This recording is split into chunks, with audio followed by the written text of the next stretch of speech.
Hello, I'm Renee, And I'm Emily, and we are the Glimmer Hunters. a podcast looking at the science and magic behind all those tiny little moments that float our boats, bang our gongs, and fill our cups. Cut our grass.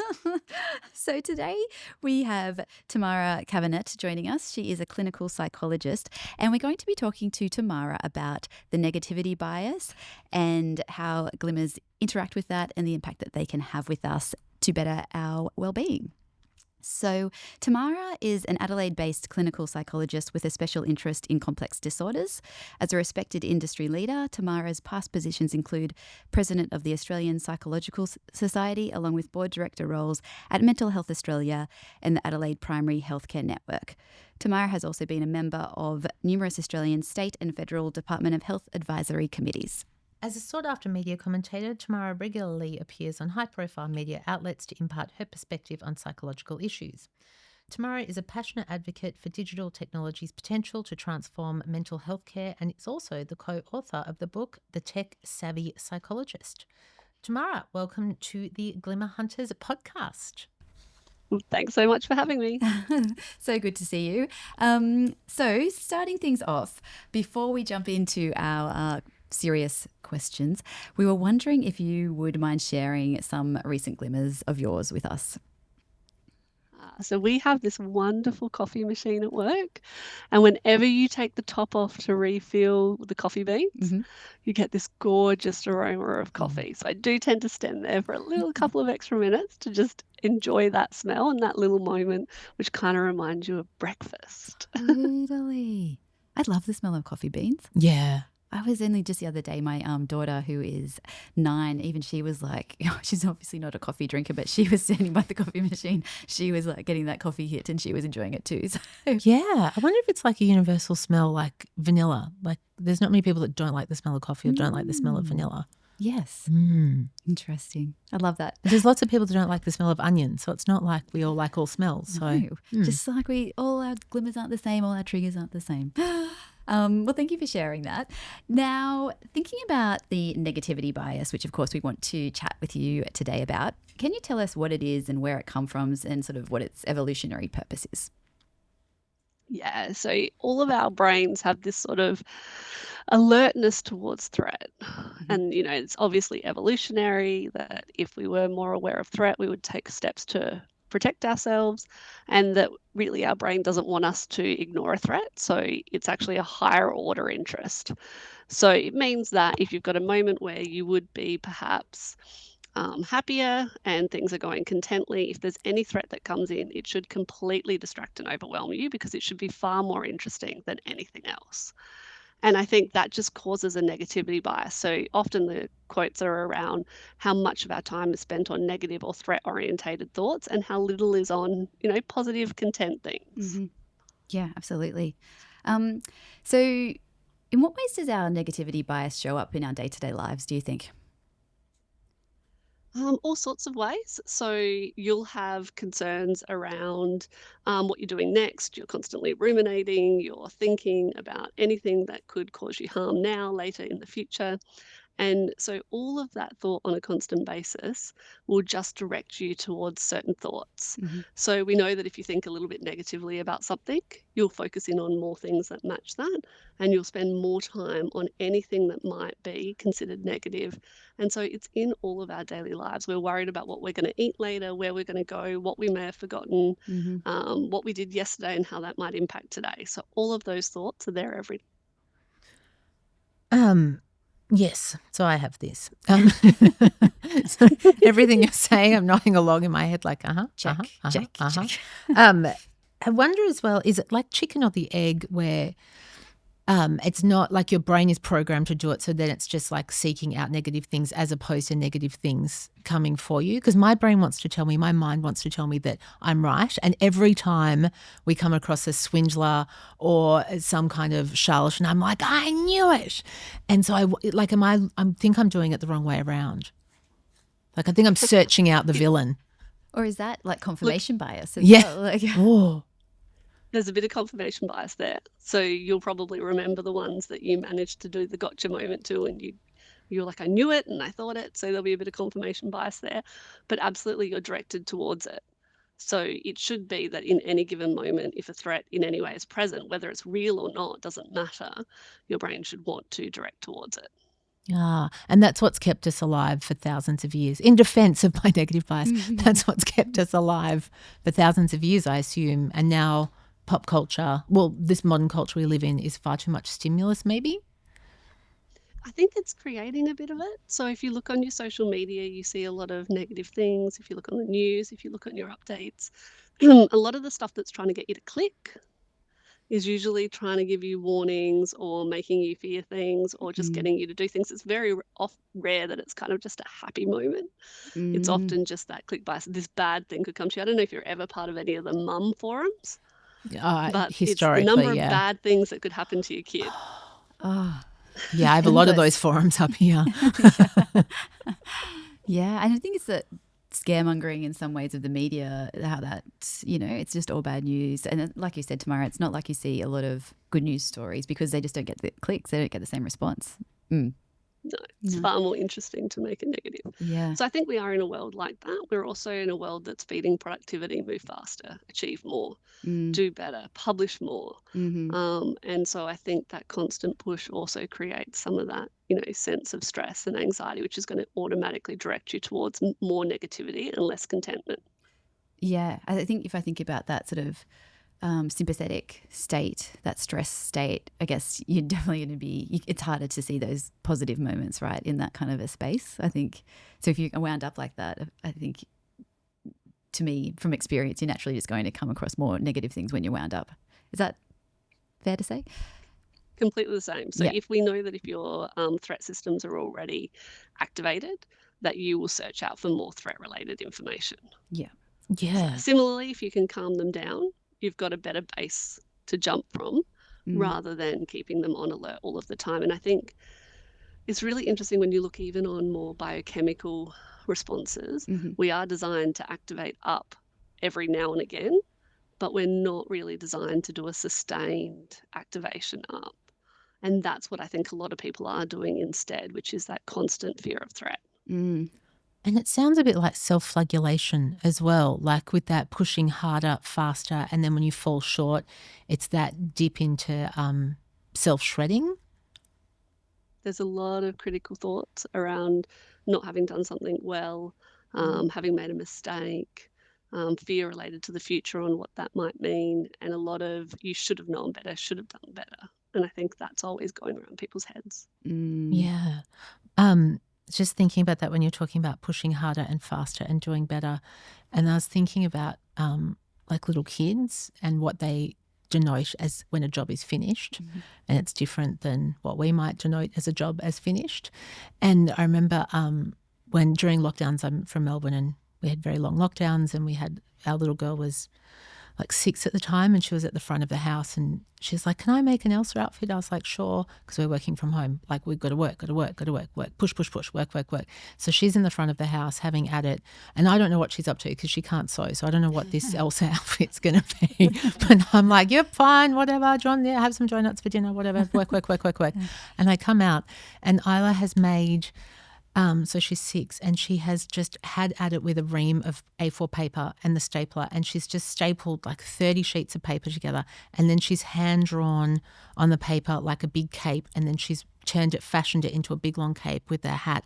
And we used to have 3 big rooms across the front of the house and she's parading up and down in this white Queen reflex paper 𝐿𝐴 outfit and she may as well have been Elsa. And so if you'd come in cold to the situation, be like, dude, that's some paper. That's not an 𝐿𝐴 outfit. Like you're doing it wrong. And but she did this, her sense of satisfaction. She had the opposite of the negativity bias or the push harder. She was like, in her eyes, she had arrived. Yeah. Oh, and there's a glimmer moment. Yeah. I know. I had to share it.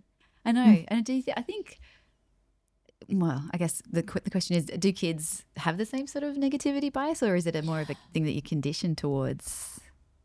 Well, it's interesting. I'm not actually sure, but I do know that when it comes to trauma, a lot of children actually take their cues from the parent. So because survival relates to the parent, they'll actually become more threat orientated if they think the parent responded with fear. Interesting. Yeah. So I think, and we do know that, fear is largely learned. So. Oh, I didn't know that. Mm. Makes sense. Isn't it? Yeah, because it's true. When a baby is born, they have two fears. One is loud noises and the other one is being dropped or the feeling of falling.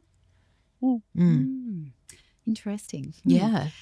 What role does the negativity bias play in people's ability to experience or recognize positive feelings such as joy, pleasure, or satisfaction and contentment? So if you recall earlier when I said that people will really activate up, and that if they're really anxious all of the time, that they're searching out for information that actually matches that.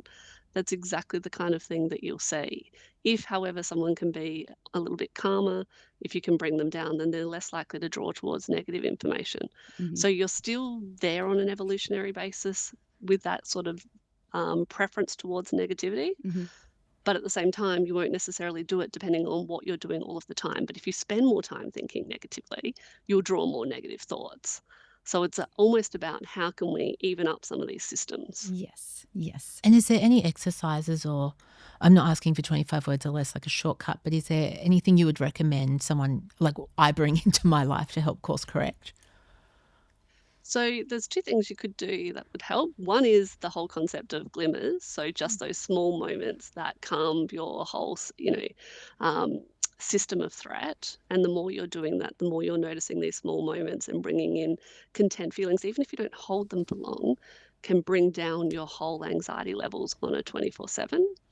A second one that you can do really simply is slowing your breath rate and trying to focus on that all through the day. So just a couple of deep breaths, but rather than what a lot of people do, which is the meditation moments or the significant relaxation moments, which, everyone wants to do but struggles to find time or finds it really hard, you can actually just slow your breath rate on a more continuous level and give your body a bit more messages that it's going to be okay and that it doesn't actually necessarily need to respond with as much anxiety. Again, They're that's two simple ones. yeah, and that sounds very achievable, right? Just coming back to the breath a couple of times a day. Yeah. Cheaper than going to a resort holiday for 2 weeks a year. Because when you go on holiday and you think, that's it, I've got 2 weeks and unwind, have a holiday, relax, come back to work. It just doesn't seem to work like that. No, and then there's that dip after you come back. That's true. Yeah, right. Just thinking about the negativity bias, are some people more inclined than others to be affected by it? It's interesting. We do know that people who've had trauma experiences will tend towards it, that they'll perceive threat even in situations where other people wouldn't. Certainly anyone who's already got induced low mood like depression and mental health concerns or anxiety. So absolutely, I think there's personality orientations towards it, genetic factors in that, and definitely anyone who's already in a mood state. Okay. Yeah. So we kind of touched on this before, but what role do glimmers play in helping us challenge the negativity bias? So glimmers are that opportunity for you to realize those small moments that we often miss. And I think that whole being on the hop lifestyle means you don't have time to take those 5 seconds to recognize that moment. So if I use your child just looking up at you with that idea of wonder or the coffee moment with the beans, it's just enjoying that moment, settling for a minute and reminding your body that things are going to be okay and that even what's small matters and slowing things down. And that's something that we don't necessarily do nearly enough of. And with the negativity bias, I presume it's also, apart from keeping us alive for thousands of years, I feel like there's this, and I don't know if I'm going to be able to explain this, but when there is the negativity bias, and even though it brings you down and it makes you look for reasons to prove itself, when it does get right, like when it gets it right, which is the same as, a monkey hitting a keyboard and accidentally typing out Shakespeare, could be that random, is when it does get it right, you do get, I feel it's controversial to say and counterproductive, but you do get that sense of like, oh, I spotted it, now I'm safe, which is a little bit glimmery as well. Because, it feels like the negative bias wants to prove it's worthy. And so it's like all got the best of intention, but it's like, I'm not religious, but the road to hell is paved with good intentions out of the Bible. Like it feels like it has that vibe to it. So I think evolutionarily we were taught that if you think about something future orientated, you're going to protect against what's going to happen. And it probably made really good sense because you'd have a limited number of threats and you're scanning for those, and they're either present or not present. And if they are, then you're worried about them. And if they're not, you're carrying on with what you do. And so problem solving probably made a lot of sense. And so getting a payoff for having recognized a threat would have really worked. The issue that I think is happening now is our threats aren't necessarily all real. This life has created a whole series of new threats or repeated threats, like don't make a mistake. And so part of our critical voices and the thoughts in our head have orientated towards perceiving more and more threats and getting a payoff when it gets it right, which may have evolutionarily worked, but the question is whether it works now. Right. And then you were talking earlier about things like ruminating, having high anxiety. Are there cues? Because when you're in the negative, like from my experience, when you're in the negative and bias mindset, you don't know you are. That's the trick of it. So is there any cues other than, so ruminating is one of them. Is there anything else we could be looking out for physiologically or mentally that would help us go, hang on?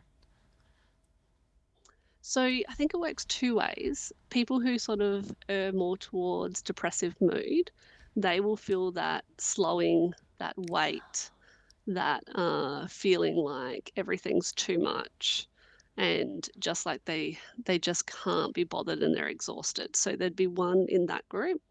In the people who run to more anxious, worrying types, then it might actually just present as that increased heart rate, that feeling of being on edge, any of that kind of things that you would associate more with an anxious disposition.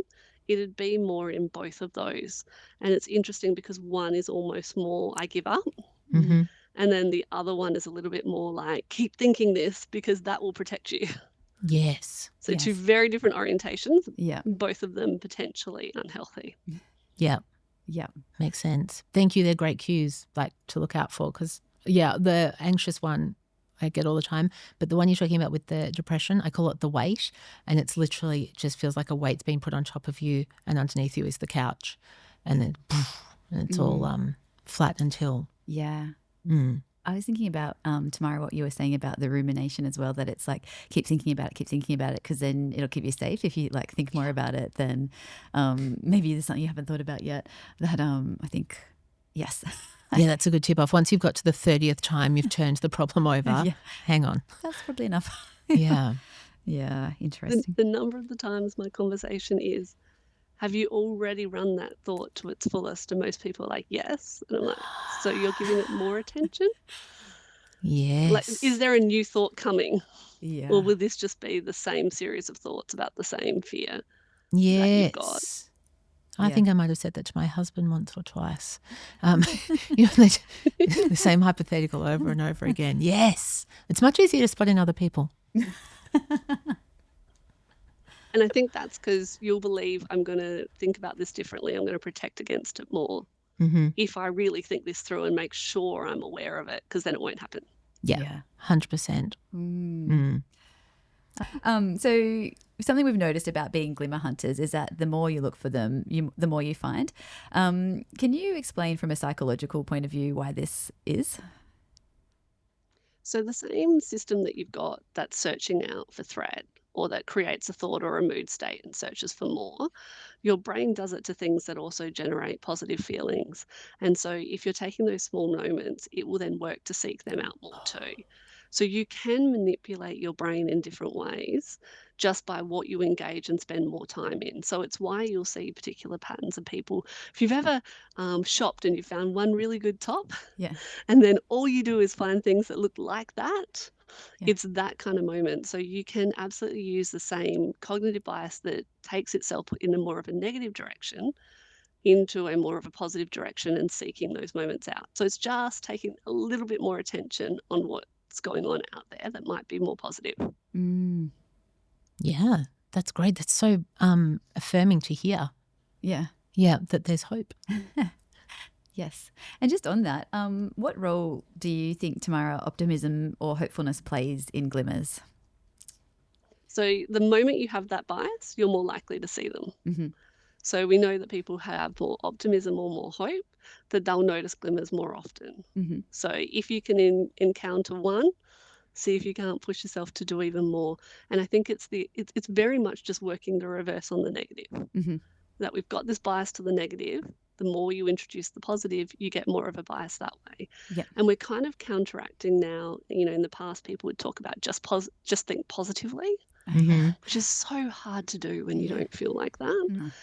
Part of Glimmers is that they're noticing small moments that everyone has, that everyone likes, but maybe ignores. Mm. So it kind of goes against that positivity culture that can be a little bit problematic when you can't reach it. Oh, for sure. I think as well, and a big thing that we've been talking about lately is that looking for glimmers or being a glimmer hunter won't negate the presence of triggers. The triggers, it's not like that. It's not an either or situation. It's a yes, there's triggers and there's glimmers. And it's more just balancing things out a little bit as well. Not denying that things aren't hard, but there can still be some good moments amongst the hard times as well. Exactly. And, triggers and glimmers, you can, exactly as you said, you can have both. Yeah. So one doesn't mean that you won't necessarily have the other. And I think that that's probably the best part of it, is that you can be in a really bad state and still find a glimmer. Mm. What do you think that can do for people that are in those bad states and that they can hold on to something like that? In those small moments, because one thing that you really get to see when you work with people who have quite significant mood states is see how much it changes when they're in a good place. Mm. And attention is able to be manipulated. So those small moments just give the body a bit of reprieve and a bit of chance of knowing that it might be different. So they are actually really, really huge, and they don't feel as pressure-filled as just stop thinking what you're thinking or just get over the thing that's really dominating your mind. It's more like taking a small break. Mm. Yeah, micro break. And sometimes that's the circuit breaker, especially with the rumination. And with switching your energy as well, like if you're at home and the blinds are down and then for whatever reason you have to go outside to do something and then the light hits you or you see a rainbow, or at the risk of sounding glib or twee, but some kind of small thing, someone comes past with a puppy and it's a bit like you come out of a haze and it is that little circuit breaker is just lovely. Mm. Total glimmer. And that warm feeling of sun on your back. Yeah. Amazing. And I think that's it. It's for your nervous system, right? It's what's getting a break as well. Is that right? Yeah. Yeah. So if, as I sort of said earlier, your nervous system is not designed to be in that situation where it's constantly on high alert. It just doesn't sustain well. You'll see health impacts. You'll see all sorts of things like, sleep problems and so forth that will occur if your nervous system is constantly on high. But I think we tell ourselves, well, then it's always got to be low. But that's actually not true. It works really well if it's responding up on occasion. So part of using glimmers is to just bring it down for that little bit. And as far down as you can go, it'll make it easier to give it a bit of reprieve. And that alone can actually be really helpful. Yeah, and it's like there's two different ways with the glimmers. One is seeking them out, like, if there's like the coffee every morning, you can seek that out. But also it sounds like with the negativity bias, it's looking for patterning and it's looking for an answer and it's looking for the journey to be a certain way. It wants a certain result. Whereas a glimmer, like you were just saying, when the sun hits your back and you didn't expect it, has that element of surprise. So I wonder if that helps offset it as well. Definitely surprise helps. Because I do think searching for them can be hard. It can make it feel like less of a moment. But on the other hand, the more you search for them, the more you see them in surprise. So I would choose both. Yes. Yeah. Excellent. For sure. The concept of glimmers has been gaining more and more traction in the last few years. Is it something you're seeing used clinically at the moment? Yeah, for sure. So certainly anyone who uses polyvagal theory or works a lot on the nervous system, they're using it in their everyday treatment because it's just really, really helpful. It's also something that when someone's severely depressed, it can be an easier one for them to do than changing a lot of your thoughts, which can be quite time intensive and require a reasonable amount of energy. So it is increasingly being used both by people who are doing it for just wellness and everyday well-being as much as we're using it in clinical practice. Nice. Do you have any advice for people who are struggling to find their glimmers because they're kind of stuck in these negative thought loops? So I think everyone's really individual, and I think if you put pressure on glimmers and to find certain ones, you might be trying to find what's a glimmer to someone else. Mm. Whereas really search out for the little moments that work for you. So it's a little bit like everyone has a different interest, everyone has a different moment. I'm sure some smells are not great for everyone. So it's that whole idea of you finding the ones that you like that work for you. And it can be so different where they are. And it's, if I sit at a sporting event, for me, it's the crowd and the vibe and the environment. But that may not be what it is for someone else. So just think a lot more broader Mm. and really search for what activates you, and don't be afraid that it's not what someone else finds as quite a small, beautiful moment, because you might not be there yet. But just hunt out the ones that are relevant for you. Mm. Yeah. Yeah, I think it's just about that awareness of what lands in your system, right? Yeah. And Yeah. we've talked about this before, but I know if you remember the French film Amélie, with Audrey Mhm. Tautou, and you know when she goes to the market and she just sends her hands into the dried lentils when no one's watching. Sensory. So that's For you. Yeah, really. I'm feeling the lentils right now. It's that feeling, and the sneaky look on her face, and when you're doing weird stuff, like is anyone spotting this? But that's those little tiny bits. That's kind of like when you are feeling mentally strong or good brain strength. Is just like, yeah, if I could be so bold like that, what you're saying, search out. No matter how weird it is. I mean, don't break the law. I mean, do whatever you want, but don't steal the lentils. But yeah, it is in those really weird places. Yeah, because we're all told, like, back in the olden days, I'm 46, but back in the olden days, be like, darling, you need to relax. Why don't you have a bubble bath? And maybe that is relaxing for you, but, maybe it's not. So it's nice, like, to go off piste and find the weird ones. Yeah. That's one where people have said that I love a bath, but other people are like, I hate it. Yeah. The thought of sitting there in their own filth, whereas I'm like, oh, it's so relaxing, it's beautiful. So we are so individual, and I do think you raised a good point. It's not just about those that we can visually see, or like say something we can smell. It is about touch sensations, and a lot of the times now we're starting to realize how sensory things are for people. So it can be both good and bad when it comes to sensory, but if you ever get a cushion that's really fluffy, just so how nice that feeling is. People do it with pets. So yeah, I do think it's about us looking at it broader. Awesome. Nice. Tamara, is there anything else that you'd like to share with us today?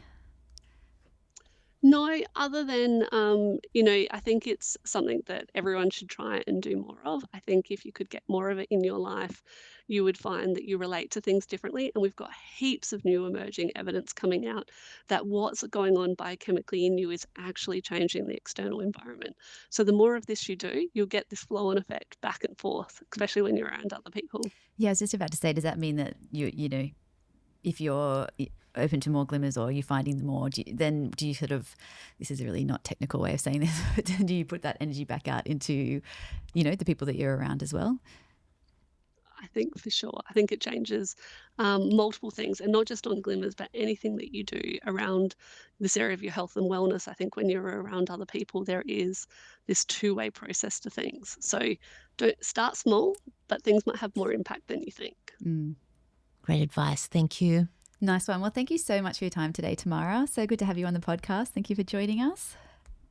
Thank you so much for having me. All right. Talk soon. Bye. Bye. So it was fabulous to chat with Tamara and to put more of a spotlight on the negative bias, which I know feels like the opposite of a glimmer hunt, but you can't have glimmers without darkness. No offense, negative bias. So 2 weeks ago, we took it upon ourselves to do a glimmer journal challenge. So as Tamara was talking about, like, you can increase your brain strength by just trying to be more aware of glimmers, which will help course correct the negative bias taking over your mind entirely. So I have in my sealed envelope. So the journal challenge was every day, write down your glimmers, increasing more and more each day. So starting at 1 on day 1 and finishing at 14 glimmers. On day 14. Yep. And so I'm just going to read how I felt 2 weeks ago before we started. And so, the questions we ask ourselves is, do we think we have enough glimmers? All right, not really. And I feel like I don't have enough time. So the precious few that are making it through certainly feel precious indeed. I do get like the usual suspect glimmers like coffee, and when you wake up and you don't know what day it is and you realize it's Saturday, like I'm getting those glimmers, but I feel like I'm missing lots of other ones that are happening day to day. And I say here, hiding in plain sight. Fast forward 2 weeks, which I did this morning on the train up to Newcastle, is, when I was thinking about it. So this is what I write. So what was arresting was like how I didn't really, over the past 2 weeks, I didn't feel that worthy of glimmers. So I feel like I've been moving at such a pace. I haven't been able to come up to see or feel or harbour the glimmers or be a safe harbour for the glimmers. So the good thing with the challenge was realising being made to look for them, and that I wasn't doing that all that much at all. And it was also great to do it at the end of the day so I could reflect on the day and take a breath, but also more so on a much bigger picture. It made me realise I have a resistance to feeling them, which begs the bigger question, am I resistant to joy, safety and lovely moments? It's like being allergic to chocolate. Eye-opening. I know. Yay. Here we go again. It's like lemon juice in a wound. Yeah. Squeeze it. But I mean, good. It's good to be honest. Like for me, it's good to be honest and call it. But I was like, why do I have this resistance? Like, why do I have, and it's this negative bias. Why do I feel like I have to suffer? Why do I feel like there's a limit on my glimmers? And also, you know what it is? It's what if I start feeling them and I get used to it and I enjoy them so much and then they go?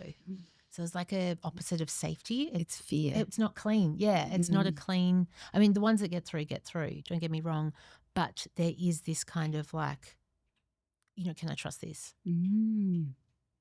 Some self-awareness there, isn't it? Vomited a little bit in my mouth. No, thank you for sharing that, because I think that, I think a lot of us, and I wonder if it's because we're wound up in these sympathetic stress state nervous systems, it's hard to access joy when you're in that state. So, it makes sense that we'll be, not trusted. Yeah, I think Distrust. the more I look for glimmer moments of safety, the more I realise that my mind isn't set up to find that, which is great. Like, it's great to have that awareness now. Yeah, I was about to say the awareness is the first step, isn't it? So, yeah. I didn't know what I didn't know. Because if you say to someone, would you like to find more moments of joy? Would you like $1 million? Like, what do you think? Yeah, totally. And I think that's it. Like, that's the idea, is not to be so glib about it. It's not to be so just like, this is going to change your life. But it's just, I think even acknowledging that there aren't a lot of glimmers at the moment, it can be a signpost or, a signal that perhaps something's, something could be different here for you. Yeah, a creative block. And I assume it, oh God, at the risk of going really deep, but I assume it goes down to like self-worth or self-esteem, of feeling worthy of the nice moments, that you're allowed to have them. Yeah. And I have had to write, like, historically, about 2 years ago, I wrote in my desk because I was enjoying a project I was doing, and I felt this resistance that it was too much joy and I had to not do it or something like that. And I had to write on a Post-it, I am allowed to enjoy myself. I'm allowed to enjoy my work. Because it's just like, well, I think it's cultural conditioning as well. I think we get a lot of messages. It's like everything, that whole go hard or go home and that whole energy. I guess it's that male. No pain, no gain. Yeah, it's almost that. Yeah. Male energy, I guess. Working hard, go hard. Like, not that females don't have that too, but you know what I mean. Masculine energy. Masculine energy. That's the correct term I was looking for. Yeah. Thank you. Crush it. Yeah, smash it. And I think that we've all, especially working in corporate for so many years, I think that we've kind of imbibed that message as well. So I think that's kind of now made us associate. Well, for some people, myself included, I associate that with, like, I think I get so earnest about taking on a project. I have to do it so well. I have to do it so properly. I can't, like, just have a bit of fun with it. Yeah. So this has been fun with it. I know that the whole idea of this was as well to explore this as an idea, see what we could do with it. But I do find myself as well reverting back to this. Oh, it has to be work, like, as well. I think it's just wiring. I think it's just all about conditioning, wiring. That's hard to change. Yeah, 100%. Hit me, sister. Okay, so 2 weeks ago. I know. Time machine. Wind it back. So I wrote, overall at the moment, I feel quite wound up. I've got a lot on my mind, including several different work projects, lots of in individual needs-based things with the kids. We're in the middle of building a house, which requires tons of micro decisions, trying to prioritize time with my husband, make space for catching up with friends, trying to carve out time for the things that I enjoy, but there just never seems to be enough time. I kind of feel like a clown at the circus, balancing all the plates on sticks, and I'm just waiting for one to smash.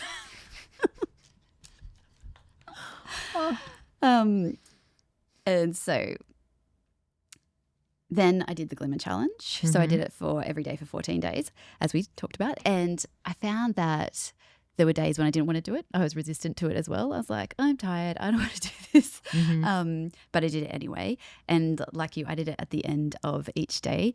And by the end of it, I was so grateful that I did it, because it did pull out these moments of the moments of pleasantness or joy or just something enjoyable for me that I would have missed. I totally would have missed these if I wasn't doing that. And it's not to say that I didn't have days that weren't hard, because there were lots of tricky days along the way. But it was just a good recalibration tool, that just because a few bad things happen doesn't mean the day's written off. Yeah, right. Course correction. It was a really good course correction for me. It was a good circuit breaker. I felt like when I was in those states of negative thinking, and then like one day I was just shutting the blinds in my daughter's bedroom, and I went into there to do that, and then I just spotted this full moon, and it was just so bright, and it was framed by clouds. And then I got the kids to come and look at it, and I was like, no, we need to go outside and look at it. And then so we all had this nice moment out there. And I think, again, if I hadn't have, I don't know, just been kind of, I guess that was one that just hit me without even noticing it. Yeah, but again, and then it just brings you out of those kind of moods. Like if you're, I think at the time I had to still get them I had to do dinner, bath, bed, all that stuff. But I was like, stop. This is a glorious moon that we need to have a look at. So we went and did that. So yeah, I think it's really important to say that it's not about pretending that nothing bad happened, but it's just that, yeah, bad stuff can happen, but there can also be these like moments along the way too. Yeah.